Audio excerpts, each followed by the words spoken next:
When a maid's daughter walked into a billionaire's world and said, "Please, marry my mother," no one expected what came next, not even him. He lived by the clock, every second planned, every detail controlled. But on the night of a blind date he never wanted, she was late, 17 minutes late. And instead of the woman he was waiting for, a little girl walked into that high-rise restaurant, straight toward the billionaire who hated waiting. She looked him in the eye and said, "Please, marry my mother." In that moment, his empire of precision cracked.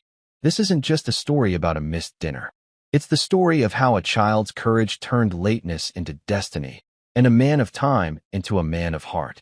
And before I forget, where are you watching from today? Leave a comment below. Enjoy the story.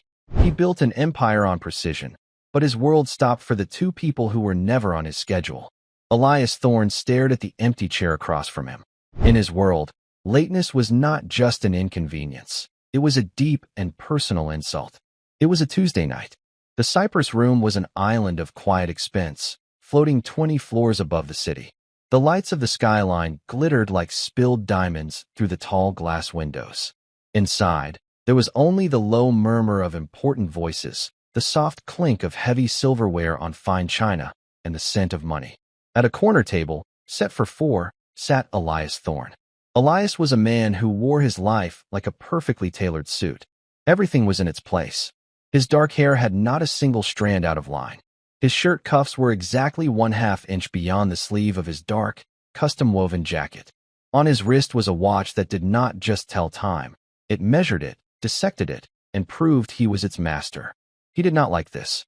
He did not like blind dates. His sister, Clara, had insisted. "Elias," she had pleaded, "you are 42 years old. You need air. You need to meet someone who doesn't work for you." So he had agreed. One dinner. Claire Jensen, his sister's friend's neighbor. A name with no face, no history. Across from him, his 10-year-old son, David, sat in silence. David was a small, serious echo of his father. He stared at a tablet screen, his fingers moving silently. The au pair had called in sick. A sudden fever. It was another crack in the day's precise schedule. Elias had been forced to bring him along. Elias glanced at his watch again. 7:17 p.m. The reservation was for 7 p.m. 17 minutes. His jaw tightened. He despised waiting. He hated the feeling of being stationary while the world moved on. It reminded him of things he had buried. A small boy on a cold cement step. A backpack heavy on his shoulders. Waiting for a car that never turned the corner. Waiting for a door that never opened. He had built an empire of steel and code to ensure he would never have to wait for anyone again. "Father." David's voice was soft, barely a whisper. Elias looked up. "Yes, David. Is she coming?" "People who are serious about their commitments arrive on time, David. Lateness is a sign of a disorganized mind." David nodded slowly, his eyes dropping back to the tablet. He understood the rules. Elias pressed his lips into a thin line. He was about to signal the maitre d' when a small figure entered his vision. It was not a waiter. It was a girl. She looked to be about 10 years old. She had a cascade of messy blonde hair, pulled back in a simple ponytail. She wore jeans, sneakers, and a bright yellow jacket that seemed to absorb all the soft, expensive light in the room. She was not wandering. She was walking with purpose. She moved between the tables, ignoring the surprised looks from other diners. She walked directly toward his table. Elias watched, his irritation turning to confusion. The girl stopped a few feet away. She looked at him, then at David, then back at him. Her eyes were bright blue and very serious. "Are you Mr. Elias Thorne?" she asked. Her voice was clear and polite. Elias froze. He did not know this child. "I am." The girl took a small breath, as if preparing a speech. "My name is Sophie Jensen. My mother is Claire Jensen. She is very, very sorry she is late." Elias stared. He had expected a text message, a flustered call to the restaurant. He had not expected a 10-year-old herald. David looked up from his tablet, his eyes wide with curiosity. "My mommy says to tell you that the number 42 bus broke down on Elm Street. The engine just stopped. She said she and the other passengers had to wait, but the next bus was too full. So she walked." "She walked," Elias repeated, the words feeling strange in his mouth. "Yes, sir. It's 28 blocks from there. She ran the last 3, so she wouldn't be any later. She's just in the lobby now, fixing her hair." Sophie delivered the report with perfect, grave accuracy. She wanted you to know she didn't just forget. Elias felt a strange sensation. The tight muscle in his jaw relaxed, just a fraction. He had been forgotten once. This woman, this Claire Jensen, had run 28 blocks to not be late. Thank you, Sophie, Elias said, his voice stiffer than he intended. Just then, a woman hurried into view, her face flushed. Sophie, oh goodness.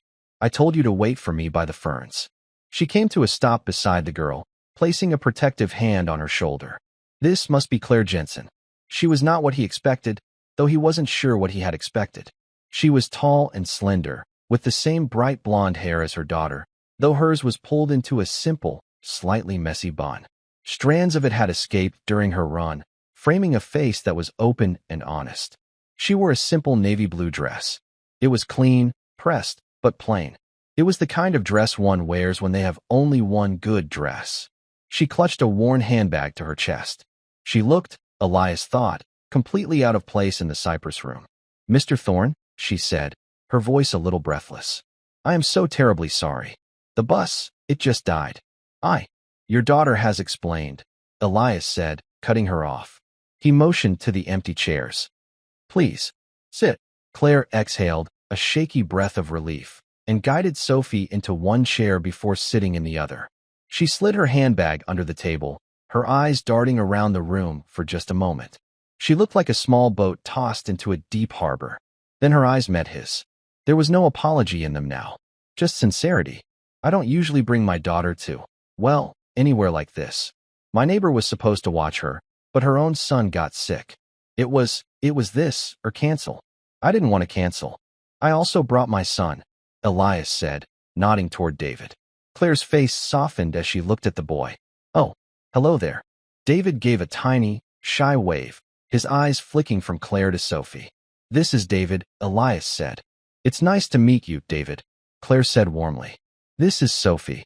We met, Sophie said, smiling at David. I like your tablet. Does it have Castle Builders? David blinked. It does. How did you know? I saw the icon, Sophie said. I'm on level 40. I built the Dragon's Keep. David's entire posture changed. He sat up straighter. Level 40? I'm stuck on 38. The lava bridge keeps collapsing.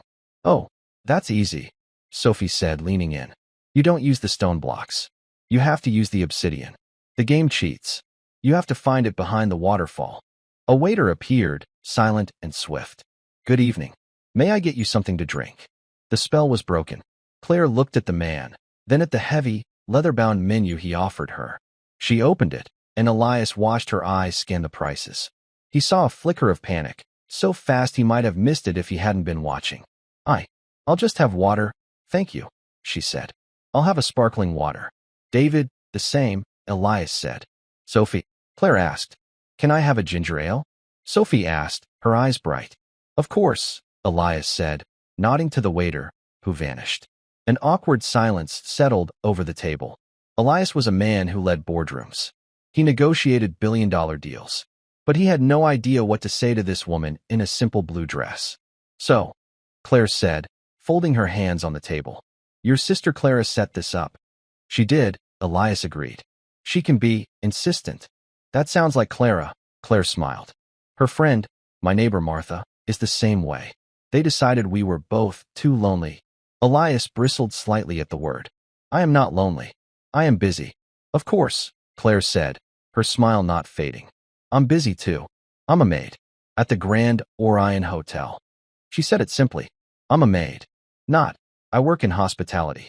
Not, I'm in housekeeping management. She said it like one might say, I'm a doctor. Or, I'm a lawyer. It was a fact, stated without shame and without pride. It just was. Elias found himself momentarily speechless. His sister had set him up with a maid.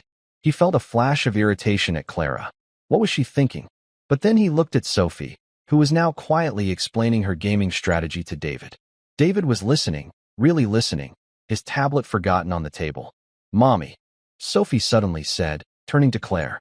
Mr. Thorne has a watch, just like Pop-Pop's. Claire's eyes widened slightly.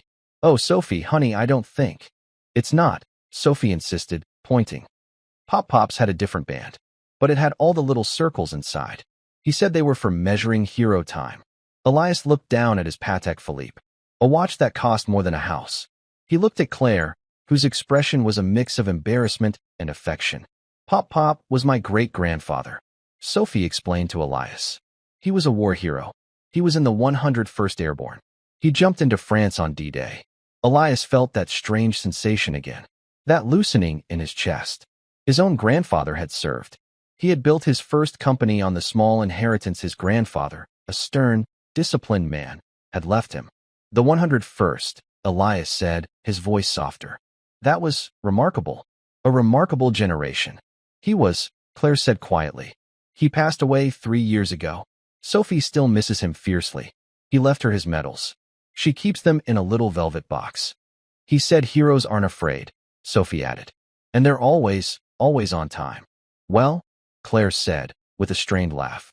I failed that one tonight, didn't I? But you ran, Sophie said. That counts. Elias watched them. The easy, loving exchange. The shared history. It was a world away from his own, a world of silent dinners and performance reviews, even with his own son. The waiter returned with the drinks. As he set them down, David, excited by the conversation, reached for his water glass too quickly. His elbow bumped the glass, sending ice-cold water spilling directly into Claire's lap. Oh, Claire gasped, jumping back as the water soaked the front of her navy blue dress. David, Elias snapped, his voice sharp. Pay attention. You are 10 years old. You know better than to grab. David flinched, his face instantly pale with shame. I'm sorry. I didn't. It's okay, Claire said quickly, grabbing her small napkin and dabbing at the spill. It's just water. Really, it's fine. She looked at David, who looked like he was about to cry. Hey, it's okay. I spilled a whole tray of orange juice at work last week. It happens to everyone. David looked at her, his fear fading slightly. Elias watched the exchange. His first instinct had been correction. Her first instinct had been kindness. He reached into the inside pocket of his jacket. With a smooth, practiced motion, he pulled out a perfectly folded square of white linen. A handkerchief. He leaned forward, offering it to her. This will be more effective than that paper napkin. Claire stilled. She looked from the handkerchief to his face. She hadn't expected the gesture. He was the man who had just snapped at his own son for a simple accident. And yet, here he was, offering this small, old-fashioned courtesy. Thank you, she said softly. She took the cloth from him. Their fingers brushed for just a second. Her hand was not soft. It was the hand of a worker, with calloused palms and clean, short-filed nails. She blotted her dress, the fine linen absorbing the water. You're not what I expected, she said quietly, not looking up. Elias tilted his head. And what did you expect? She finally met his gaze. I don't know. Someone harder, maybe. Less kind. I am not kind, Elias said, though the word felt strange. I am practical. Most practical men don't carry linen handkerchiefs anymore, she countered, a small smile playing on her lips. I am not most men, he replied. The tension broke. Claire smiled, a real, warm smile that lit up her face. No, she said, looking down at the damp spot on her dress. I am beginning to see that. Sophie and David were already back to talking about their game, oblivious to the small, quiet shift that had just happened between the adults. They ordered dinner. Elias chose the salmon. Claire, after another hesitant look at the menu, chose the simplest chicken dish. Elias, seeing her hesitation, quietly ordered the grilled cheese from the bar menu for Sophie and a simple pasta for David. The conversation, surprisingly, began to flow. She asked him about his work. He spoke of data, of systems, of efficiency. She listened, genuinely interested. He asked her about her work.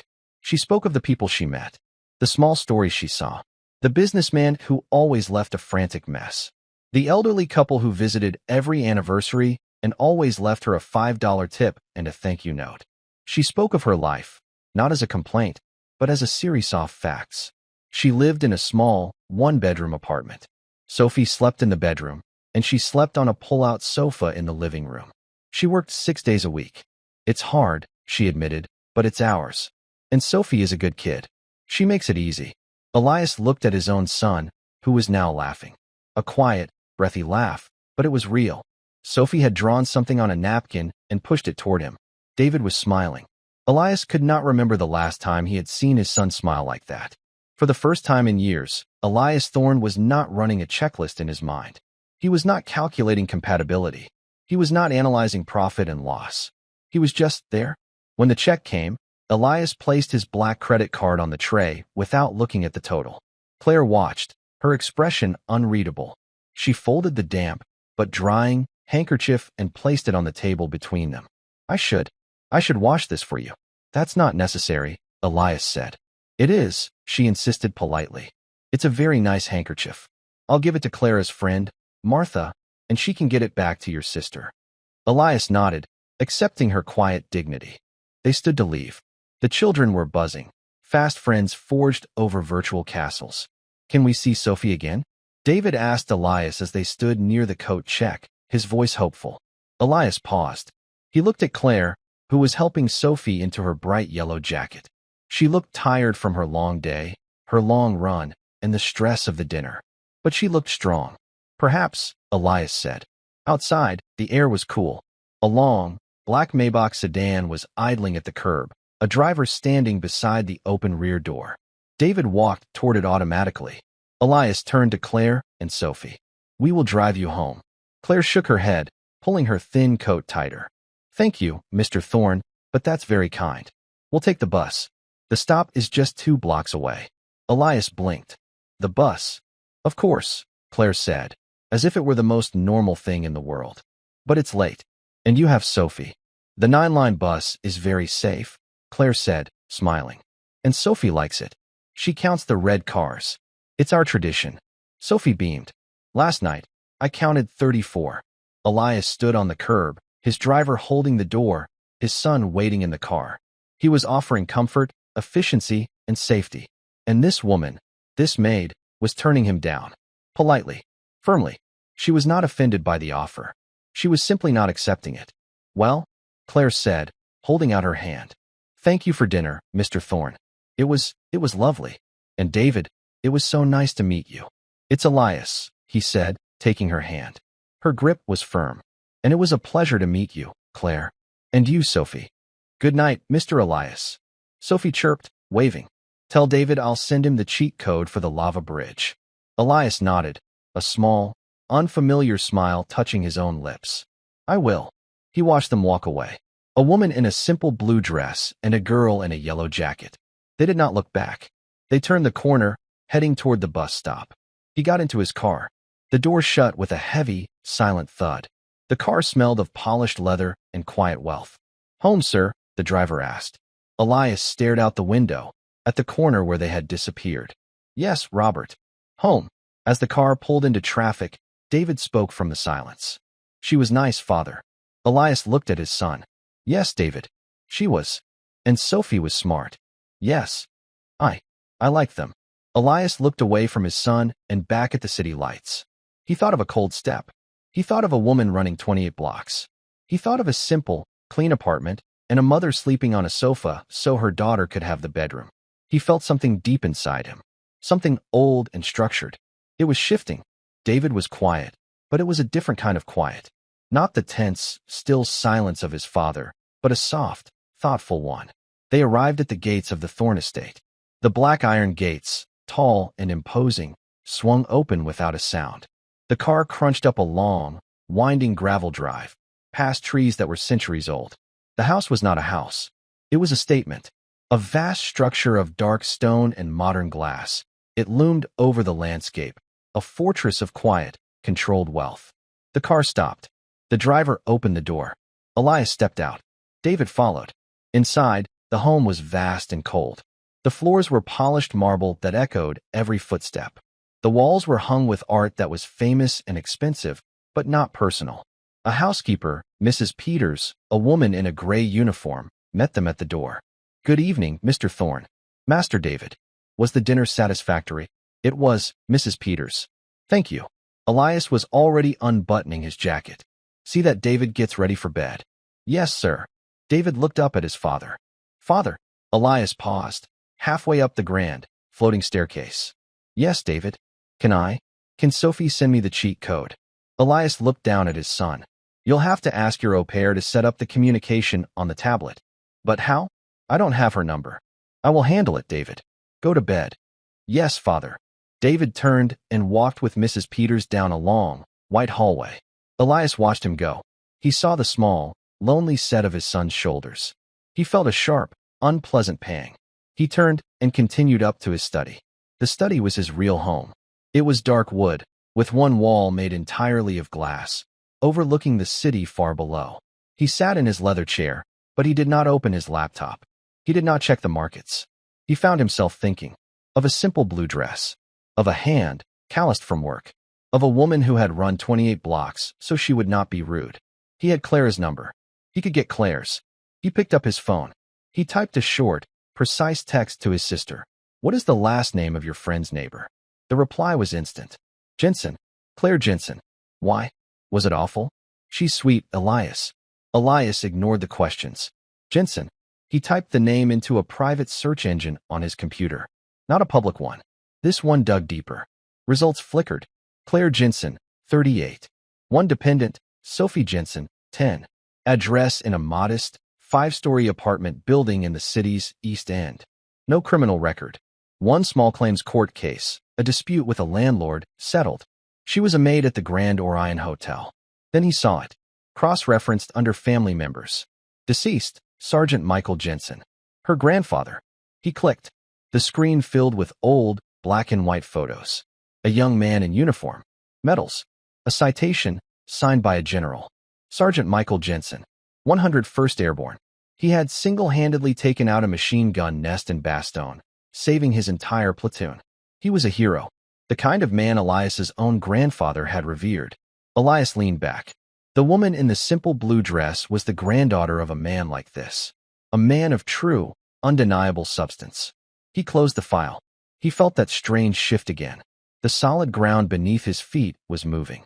Miles away, in the East End, the world was very different. The one-bedroom apartment was small, but it was spotless. The furniture was old but clean. In the living room, a sofa had been pulled out, and on it, Claire Jensen was sitting. The television was off.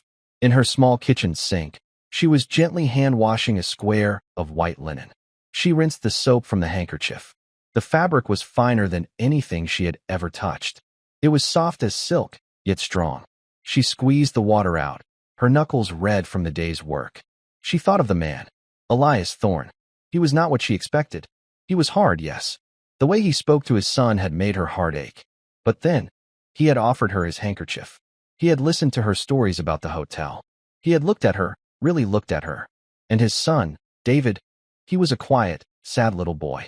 Sophie, in her pajamas, padded out from the bedroom, rubbing her eyes. Mommy. Hey, sweetie. I thought you were asleep. I was.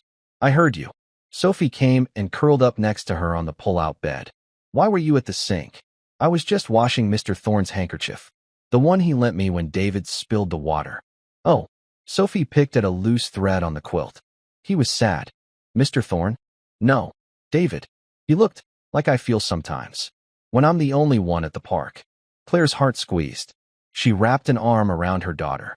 Well, he wasn't alone tonight. You were there.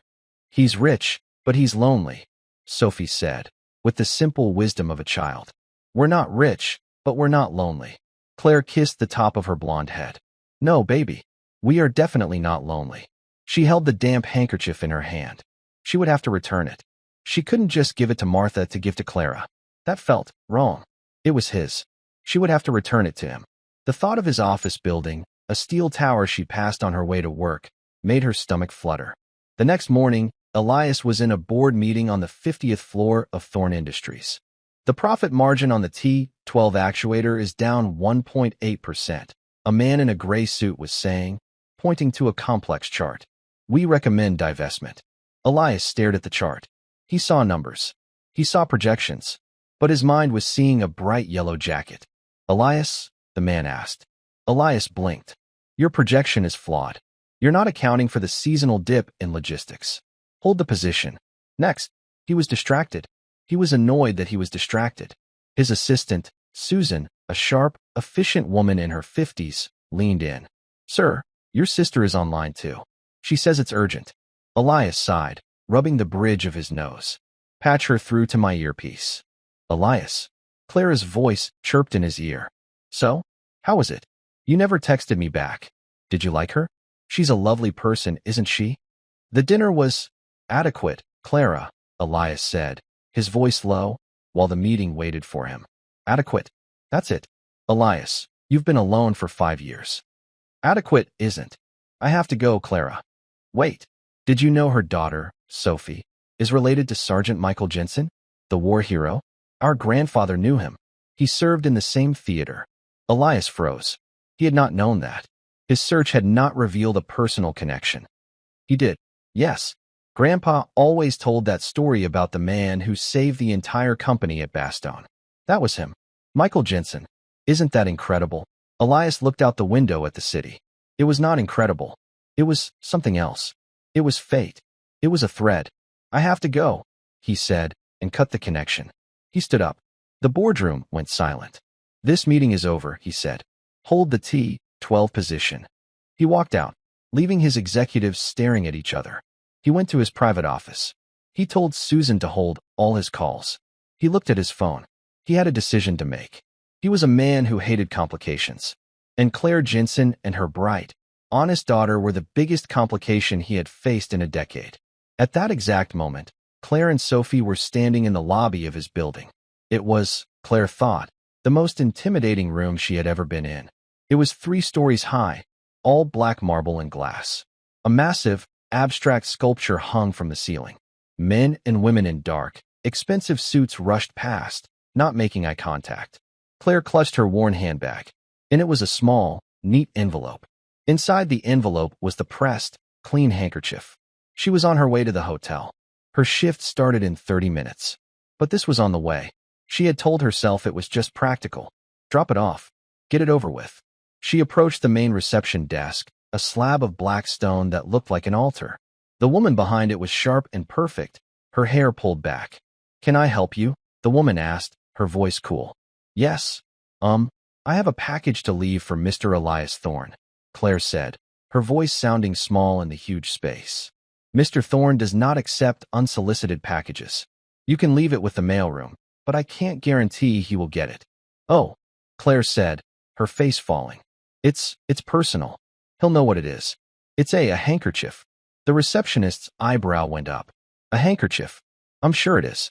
Ma'am, if you don't have an appointment. But my mom said she'd give it back, a small, clear voice said. The receptionist looked down. Sophie was standing beside her mother, her yellow jacket zipped up, her blonde ponytail high. Mom, you promised you'd give it back to Mr. Elias. He needs it, Sophie said. Honey, I'm trying. The lady says. Is there a problem here? Claire's heart stopped. She turned. Elias Thorne was standing right behind them. He was not in a meeting. He was not in his office. He had been waiting. He had been standing near a pillar, watching the lobby. He had seen them come in. Mr. Thorne, the receptionist said, her voice instantly changing. These people were insisting on leaving. It's fine, Helen, Elias said, his voice cutting her off. He looked at Claire. Mrs. Jensen. Sophie. Mr. Thorne. Elias. Claire said, her cheeks burning. I'm so sorry to bother you. I was on my way to work. I wanted to return this. She fumbled in her bag and pulled out the envelope, holding it out to him. He took it. Their fingers brushed again. He opened the flap and looked inside. He saw the perfectly folded, clean white square. You washed it, he said. It was not a question. Yes, of course. It was no trouble. It was kind, he said, looking at her. Really looking. He saw the flush on her cheeks. He saw the worn strap of her handbag. He saw the dignity in her eyes. Mommy, Sophie said, tugging on Claire's coat. Ask him. Sophie, hush. We have to go. Ask him if David is still sad. Claire went pale. Sophie, you do not ask people questions like that. I am so sorry, Mr. Thorne. Elias looked down at the 10-year-old girl. She was looking up at him, not with malice, not with rudeness, but with genuine, piercing concern. Is he sad, Mr. Thorne? Sophie asked again, quieter this time. He looked sad at dinner. Before we talked about the castle. He doesn't have a friend. Elias felt the words hit him. He doesn't have a friend. He looked at Claire, whose eyes were wide with embarrassment. He looked at the receptionist, who was pretending not to listen. He looked at the rushing suits in his lobby. And he made a decision. No, Elias said to Sophie. He doesn't. Not really. He then looked at Claire. His voice was firm, cutting through the noise of the lobby. I have an event. This Saturday. At my home. It's a fundraiser for the children's hospital. It's very casual. There is a petting zoo. And games. Claire just stared at him. David will be there. He asked to see Sophie again. I would like it, very much, if you would both come. As my personal guests. Claire was speechless. A party? At his house? A fundraiser? Oh no. Mr. Thorne, we couldn't possibly. I have to work on Saturday. And we wouldn't fit in. I will arrange for you to have the day off, Elias said, dismissing her first excuse. And you will fit in perfectly. It's for the children. He looked at her, and his voice softened, just a fraction. Please. It would mean a great deal to my son. And to me. The plea was naked. It was not a command from a billionaire. It was a request from a father. Claire looked at Sophie. Sophie's eyes were shining. A petting zoo, Mommy? Claire looked back at Elias. He was just a man, in a suit, in a lobby, asking for a kindness. She took a slow breath. Okay, Mr. Thorne. For the children. We would be happy to come. A small, genuine smile touched Elias's lips. Good. My car will pick you up. Saturday, 11 a.m. He nodded, a gesture of finality. He turned, the clean handkerchief still in his hand, and walked across the marble floor. He did not look back. Claire stood there for a long moment, her heart hammering against her ribs. Sophie was vibrating with excitement beside her. Mommy, a petting zoo. Can we pet a goat? I want to pet a goat. The receptionist, Helen, was staring at her. The cool mask of indifference was gone, replaced by a sharp, calculating curiosity. Claire felt the woman's gaze like a physical weight.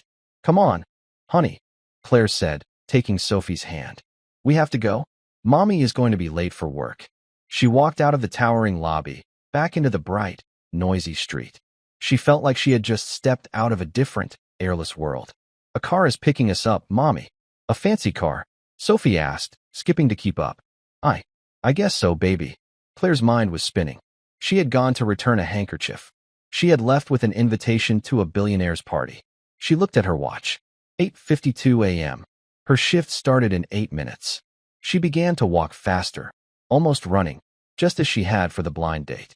As Claire and Sophie disappeared onto the street, Elias stepped into his private elevator. The doors slid shut, sealing him in silence. He looked at the white linen in his hand. It smelled faintly of soap. Not expensive, perfumed soap. Just clean. The scent was simple and honest.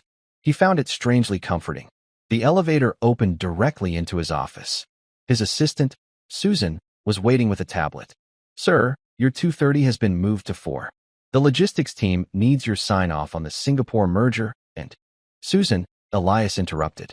He walked to his desk and placed the handkerchief down carefully, as if it were a fragile piece of art. Call the Grand Orion Hotel. The general manager. What's his name? Thomas Bell, sir. Call Thomas Bell. Tell him Elias Thorne is requesting that one of his employees, Claire Jensen, be given a personal day this Saturday. Paid. It is for a private matter. He is to ensure it is handled discreetly and without complication. Susan's eyebrows rose, but she made no comment. She had worked for Elias for 15 years. She knew better than to ask questions. Yes, Mr. Thorne. Right away.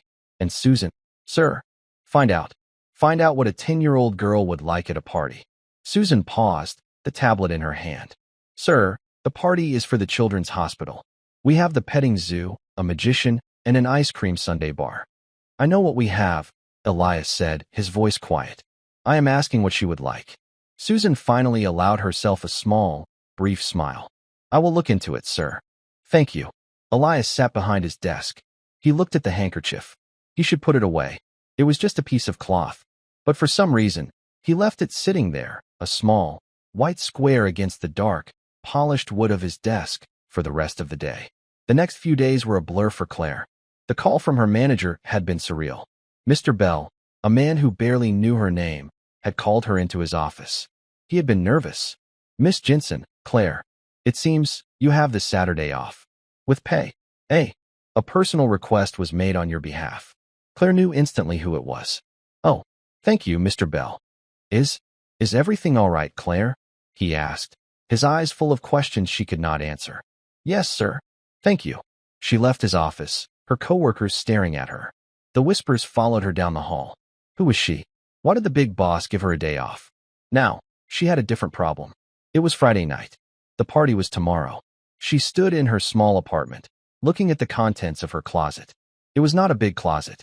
There was her blue dress, the one she wore to the restaurant. There were her maid's uniforms. There were a few pairs of jeans and some simple blouses. Nothing in her closet belonged at a billionaire's estate.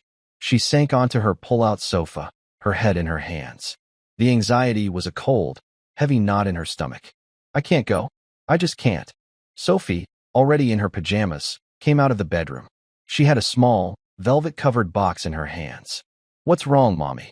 Oh, baby, I don't have anything to wear. Everyone there will be so fancy. I'll look silly. Sophie looked at her, confused. But Mr. Elias invited you. He didn't invite your clothes.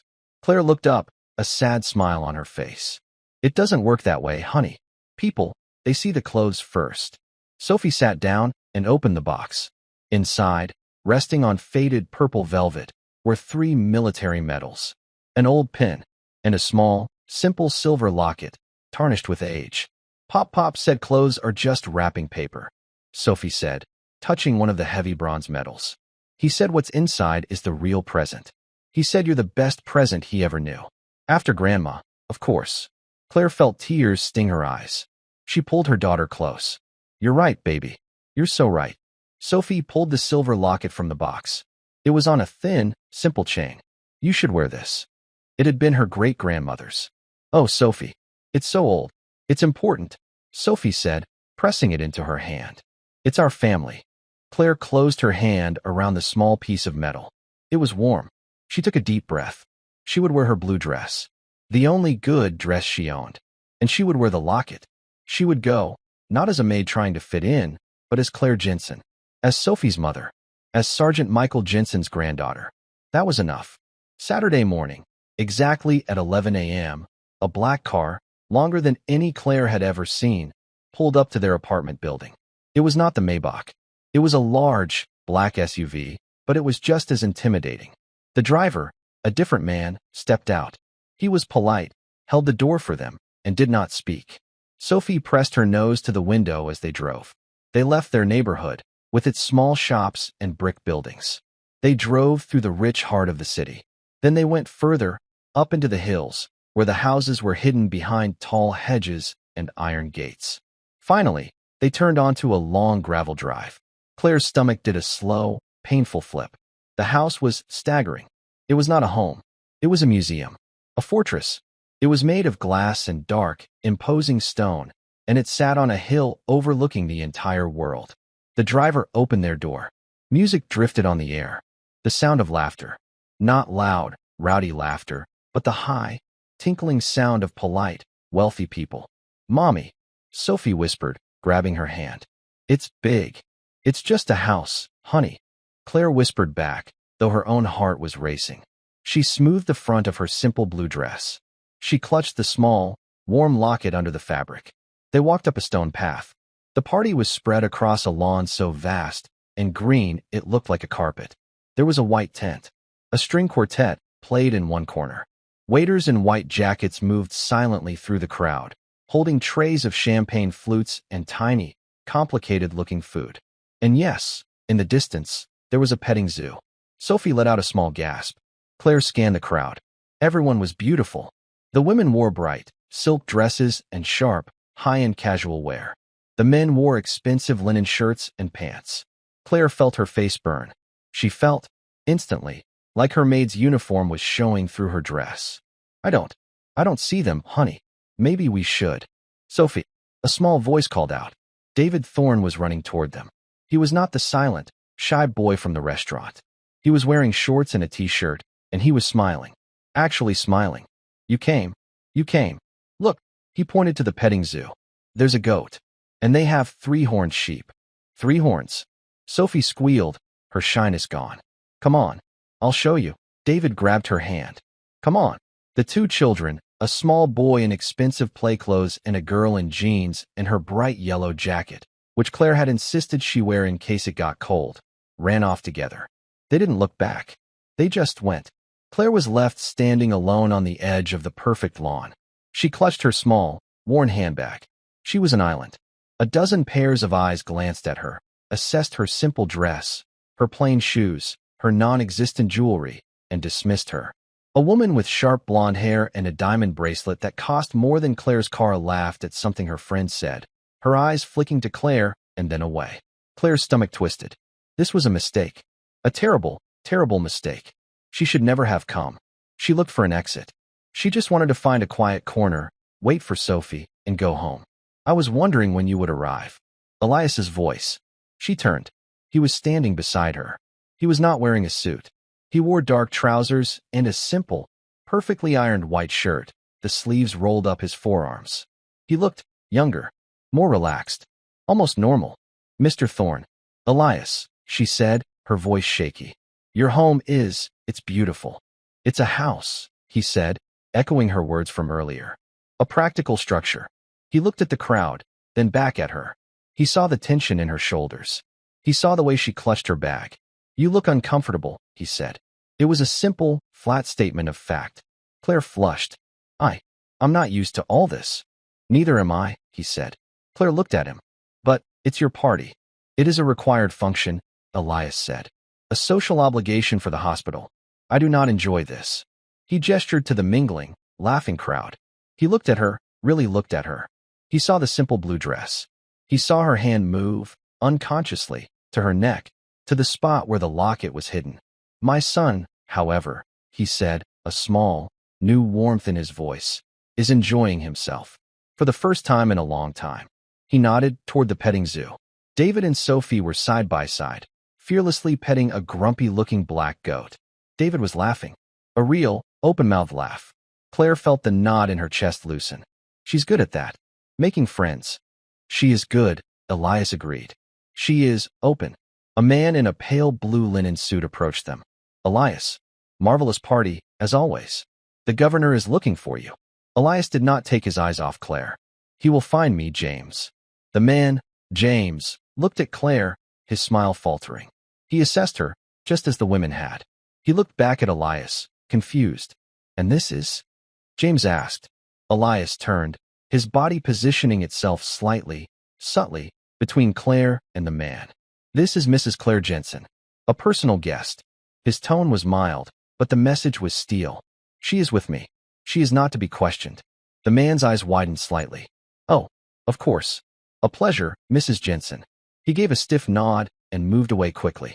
Claire stared at him. You did that on purpose. I am a practical man, Elias said. The shortest distance between a problem and a solution is a straight line. Come, let me get you a ginger ale. He didn't offer her champagne. He remembered. He remembered what Sophie drank. He led her away from the center of the party, toward a quieter area near a large, old oak tree. The string quartet's music was softer here. Thank you, she said quietly. For what? For the straight line. It was nothing. He handed her a glass. Clara told me about your grandfather. That he and my grandfather served in the same theater. Claire's hand went to her locket. Yes, he was a good man. Sophie, she adored him. He was the only father figure she ever really had. She said it simply, a fact, not a plea for sympathy. My grandfather was much the same for me, Elias said, his voice distant. He stared at the house. He was a difficult man. Hard. He believed in discipline above all else. He left me his company. But he never told me he was proud of me. Claire watched him. This was the most personal thing he had ever said. He was the billionaire, the master of the universe. And he was still just a man, waiting for a word of praise from a man long gone. I think, Claire said softly, he would be proud of David. Elias's head snapped toward her. He looked surprised, as if the thought had never occurred to him. He looked over at his son, who was now showing Sophie a small, hidden garden path. Yes, Elias said, his voice thick. Yes, I think he would. Before he could say more, a woman's sharp, high voice cut through the air. David, darling, get away from her. A tall woman in a white dress was marching across the lawn. Her name was Amelia Vance. She was the daughter of a board member and a woman who had, for years, assumed she would one day be Mrs. Elias Thorne. She was marching toward David and Sophie. Her jacket is filthy. You'll catch something. Get away. Sophie froze, her hand dropping from David's. She looked down at her bright yellow jacket, which now had a small streak of mud on it from the goat. She shrank back, her eyes wide with hurt. David, who normally would have wilted, stepped in front of her. It's just mud. Stop it. Don't you talk back to me, young man. Amelia snapped. Claire's glass hit the small table. She was moving before she even thought. But Elias was faster. He crossed the lawn in 10 long, furious strides. His voice was not loud, but it was cold enough to freeze the sun. Amelia. The woman stopped, spinning around. Elias. Thank goodness. This little girl, she is my guest, Elias said. Amelia's face went white. You're your guest? But she's in jeans. And you, Elias said, are leaving. Now. He didn't wait for a reply. He walked past her, his back to her.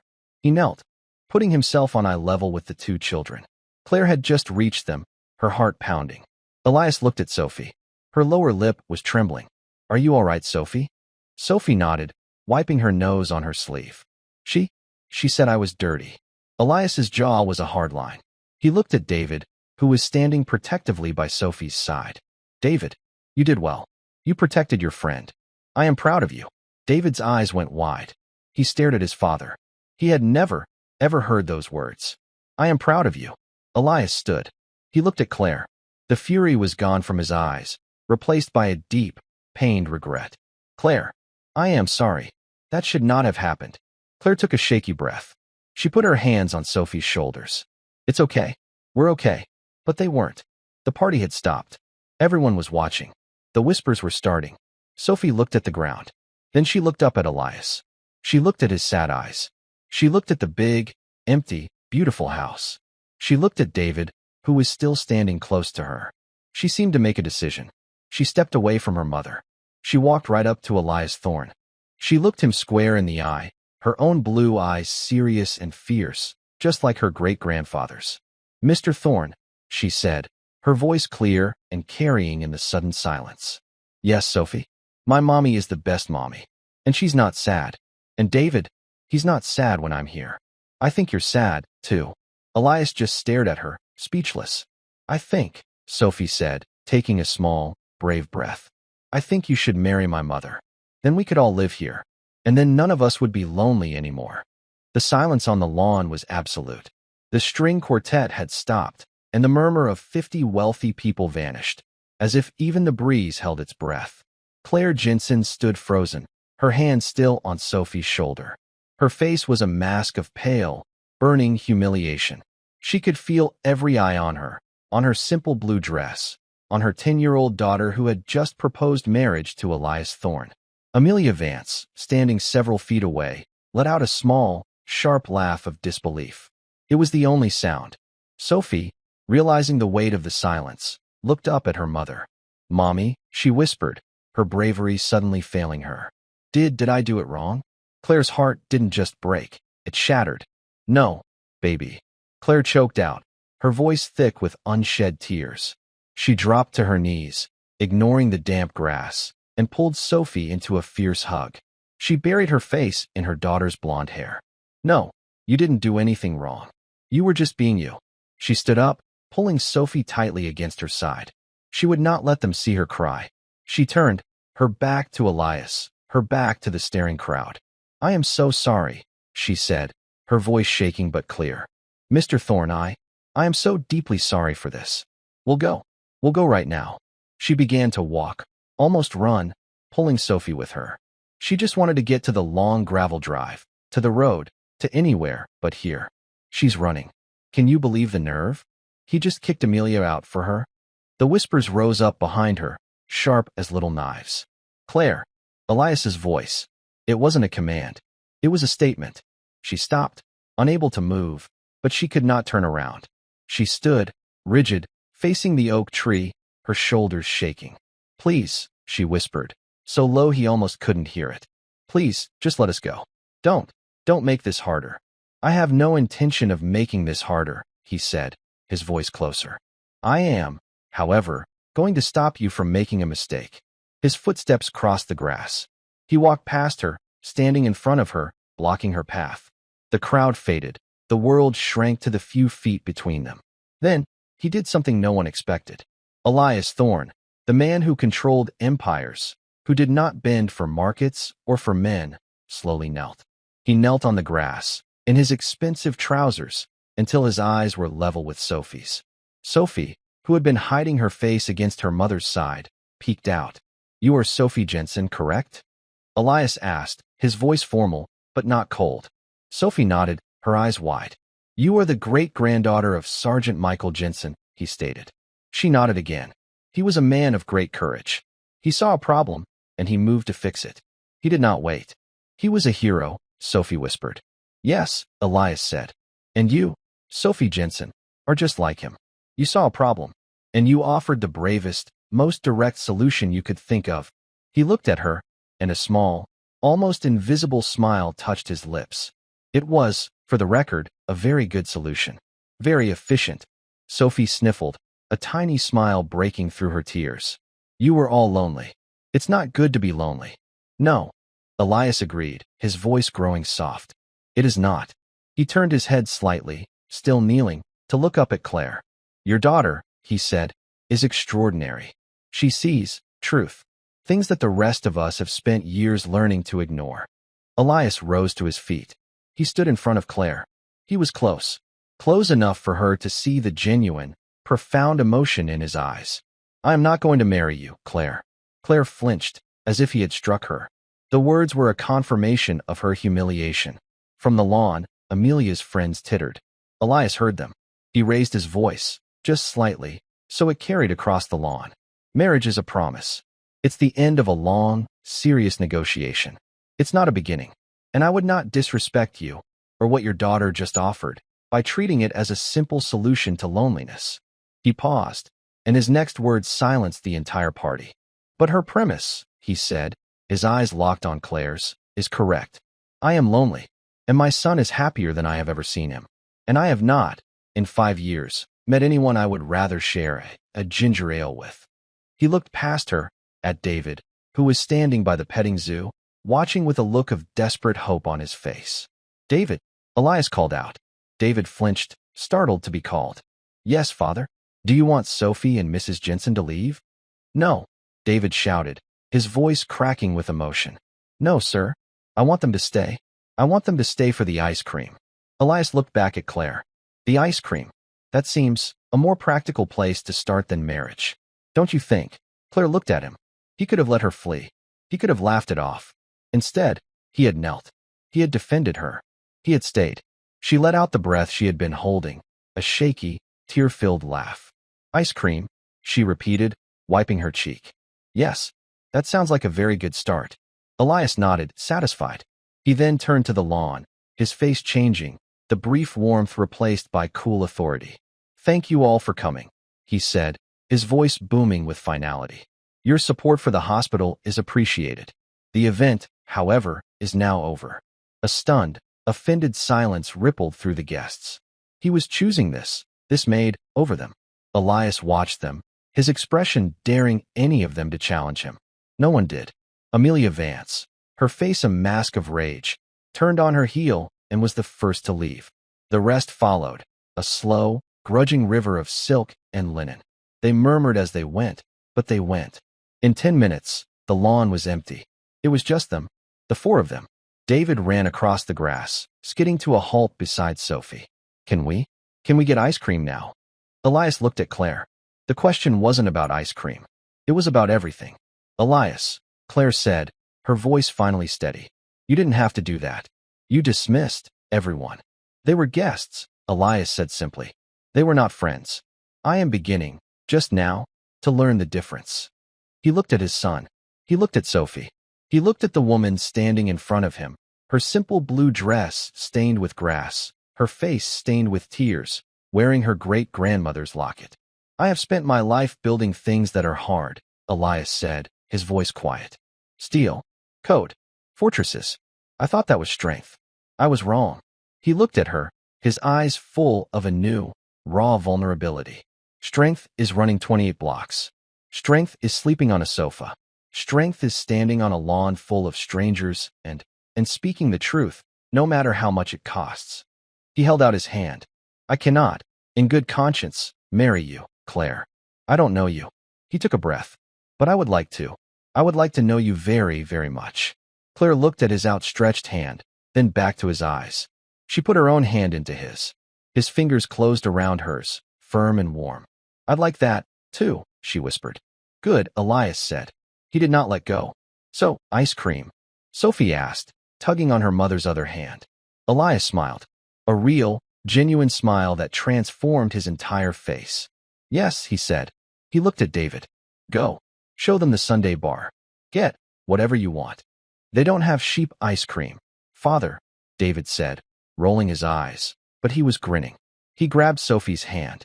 Come on, he yelled. I'll race you.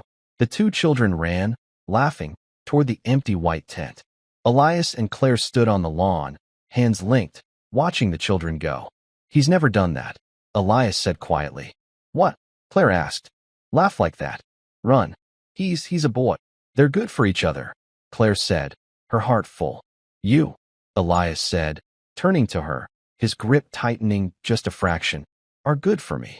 He had built his world on precision, a fortress of cold logic designed to ensure he would never be forgotten again. And in one day, a 10-year-old girl and her mother, a maid with a hero's courage, had breached all his walls. They hadn't torn his fortress down. They had just walked in. For the first time, Elias Thorne looked at the chaos of his empty, ruined party. He looked at the woman beside him. He heard his son's laughter. And he finally felt, deep in his bones, like he was home. 6 months later, the great stone house on the hill no longer echoed. It was a Saturday afternoon. The vast, modern kitchen, once the sole, silent territory of hired staff, was warm and smelled of cinnamon. Claire, wearing a simple knit sweater, stood by the marble island, watching as David and Sophie argued happily over a video game.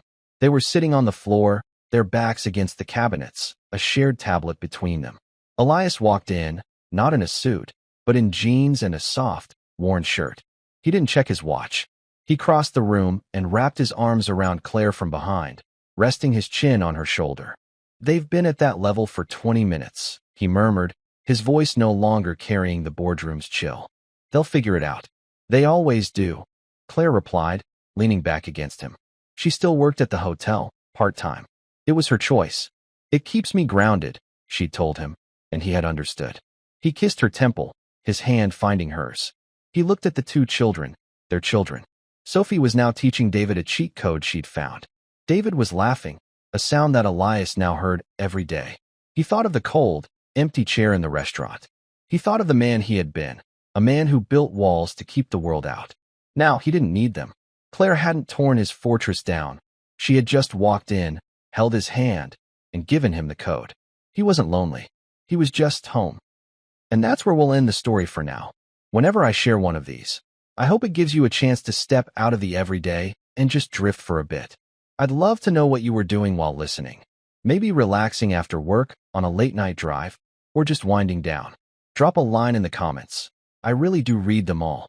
And if you want to make sure we cross paths again, hitting like and subscribing makes a huge difference. We are always trying to improve our stories, so feel free to also drop your feedback in the comment section below. Thanks for spending this time with me.